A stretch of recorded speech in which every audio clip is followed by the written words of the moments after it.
la ville de Beni déjà fait face à une pression démographique galopante, compte tenu du fait qu'il y a l'arrivée massive des déplacés internes, compte tenu de la guerre qui se passe dans la périphérie, essentiellement du côté du territoire. Du fait qu'il y a une pression démographique galopante qui s'accumule au sein de la ville, chacun essaie d'obtenir lopin de terre pour construire sa maison.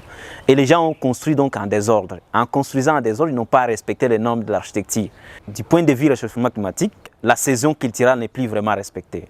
Parfois, il y a une période où on attend les pluies et on n'en a pas. Et inversement par là. Alors, lors de la construction il y a 10 ans de cette université, on avait la possibilité d'entrer les véhicules là-bas. Mais l'érosion a pris déjà presque demi-mètre du sol. Aujourd'hui, nous ne sommes pas en mesure de faire entrer des véhicules là-bas. Pourquoi? Seulement parce que le sol n'est pas protégé. Et le sol de Beni, la particularité, comme vous voyez, c'est le sable. Et le sable, si ce n'est pas couvert, vous avez comme conséquence que ça finit par couler. Ce qui fait que les têtes d'érosion ont commencé à se positionner déjà au sein de la ville ici. Nous, comme Université Haute-Région d'Afrique, nous avons vu un danger et nous avons estimé qu'il est nécessaire de mettre en place des techniques de lutte anti-érosif qui sont des techniques vertes. Hey, comment ça va? Nous avons commencé déjà avec des sites expérimentaux ici. On construit des murs pour stopper le sol en fait que ça ne puisse plus s'éroder.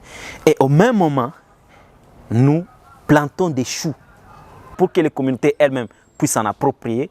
Nous essayons de les apprendre ces techniques pour qu'elles-mêmes, avec peu de moyens, ils puissent déjà contribuer à lutter contre les érosions.